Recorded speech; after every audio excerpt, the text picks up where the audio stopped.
You ever heard of Andrei Tarkovsky's Nostalghia? Sometimes it goes by nostalgia in English, but whatever you call it, this 1983 Italian-Soviet art film is one of Tarkovsky's most legendary and honestly haunting works. Let's break it down, super chill style. What's the deal with the film? Who made it? What's it about?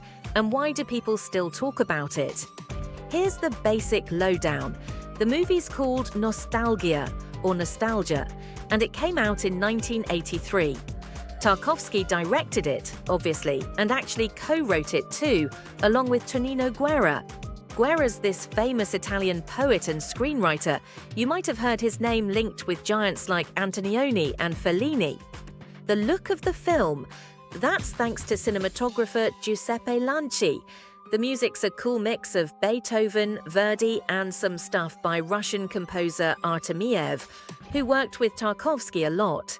It's in Italian and Russian, runs about 2 hours, and was bankrolled by both the Soviet Union's Mosfilm and Italy's RAI. What's it about? The whole thing revolves around a Russian poet named Andrei Gorchakov, played by Oleg Yankovsky. He's in Italy, trying to dig up info on an 18th century Russian composer who just happened to live and die right there in Italy. He's traveling with his interpreter, Eugenia Domiziana Giordano, but you can tell he's just not present. He's homesick, lost in his own head, and really not vibing with life abroad.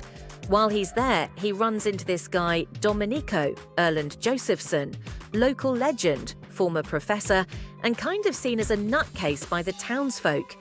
Turns out Domenico once locked up his family for years to protect them from the world.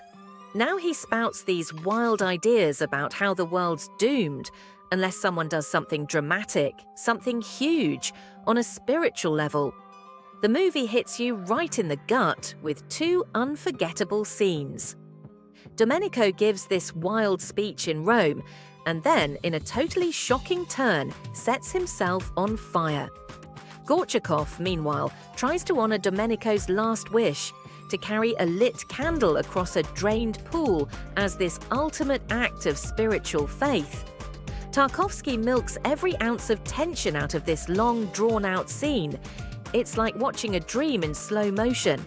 And just when you think you've got your bearings, the film ends with this trippy image, Gorchakov and his dog chilling in front of his Russian home, which turns out to be plopped right in the ruins of an Italian cathedral. Home and exile, all mashed together. Classic Tarkovsky. Visually, it's typical Tarkovsky magic. Super slow takes, loads of tracking shots, dreamy imagery you can get lost in. You'll spot fire, water, old ruins, fog, mirrors, you name it. The mood? Total poetry. Melancholy meets meditation, and sometimes it's hard to tell what's real and what's a dream. How'd it get made? Tarkovsky worked with Guerra, who basically showed him all the coolest Italian landscapes. They shot around Tuscany, Rome, and this wicked old spa ruin called Bagno Vignoni. You'll recognize it from the candle-walking scene. Tarkovsky was up against Soviet red tape, though. They barely let him work in Italy, and he never got to go back to Russia after filming. He also wanted to shoot more in Russia, but money and politics got in the way. So, how did people react? Nostalghia dropped at the 1983 Cannes Film Festival and came away with some serious props. Best Director for Tarkovsky, the International Critics Prize. But, bit of controversy here, jury president William Styron supposedly blocked it from getting the top award, the Palme d'Or, claiming it was too slow. Some critics were wowed, others just didn't get it. Over the years, though, the film's reputation skyrocketed. Today, it's considered a world cinema masterpiece, if a bit of a head trip for some viewers. What's the legacy? Nostalghia is super personal. It's Tarkovsky on exile, being sick and craving home. That legendary candle scene. People say it's one of the all-time best shots in movie history. His very next movie, The Sacrifice, was also his last. He passed away from cancer in 1986. A lot of folks see those 2 films as soulmates in spiritual cinema.